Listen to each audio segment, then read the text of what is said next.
Teddy, do you remember being in Key Stage 1? Yeah. What was it like? Fun. And also Fun and boring, OK, good mix. So this is where I get to work with the reception children, 30 children in this class. We're doing Aliens Love Underpants at the moment, so there's undies everywhere, and aliens and rocket ships. It helps if you're 4 or 5 in this classroom height-wise. Yeah, this is my home from home. I started running so I could support Teddy. Teddy and Rowan wanted to both do parkrun, junior parkrun, and I had a choice. On those Sundays when the boys' dad was at work, I could say to them, sorry, no parkrun, or I could get fit enough and learn to run those 2 kilometres to support the boys. I just needed to not let the boys down.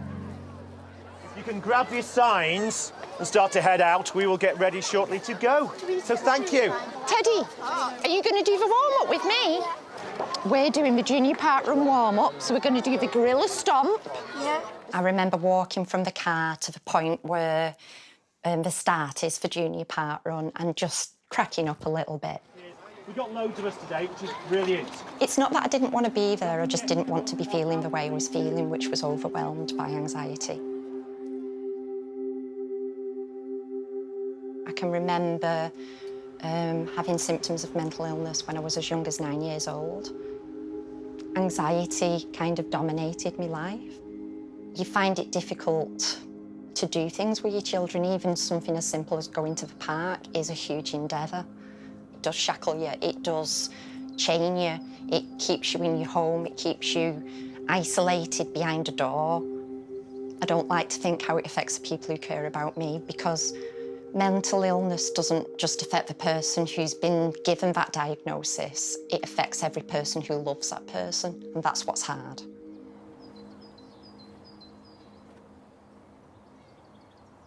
This lamppost is incredibly significant. This lamppost is how I learned to run.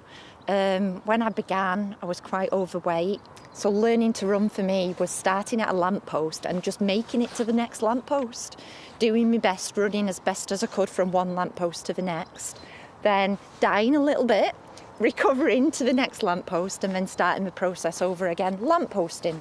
Eventually you get to the point where there's too many lampposts to count, and that's when you know you're running.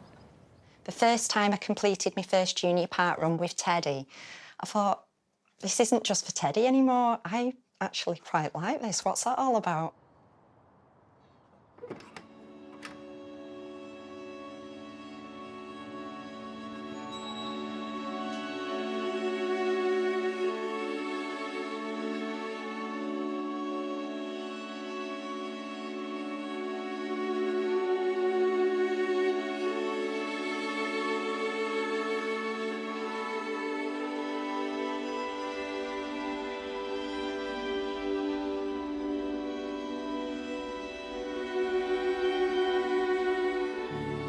I owe a lot to turning up to junior parkrun that day.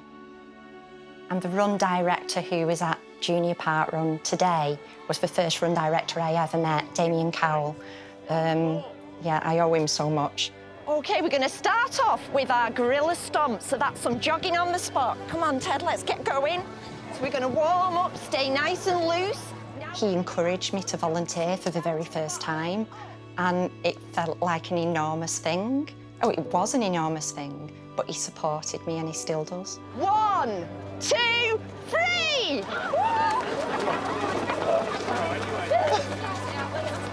Have fun, guys! Happy trails!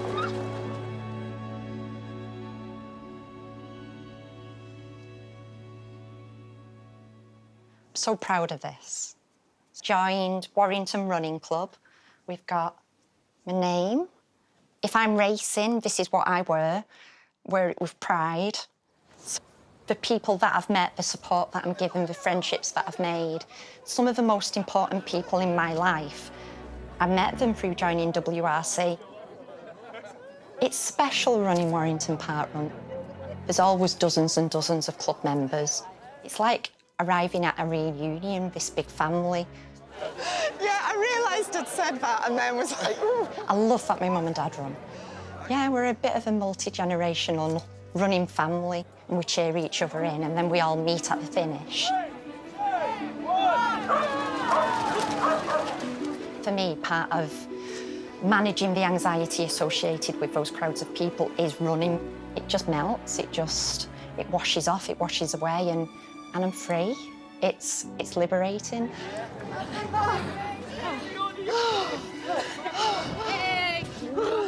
I mean, I've already hit my 25 and my 100 for volunteering, but it's been a long time coming, the 50 for running. I'm feeling awesome, actually. I feel alive. I feel awesome.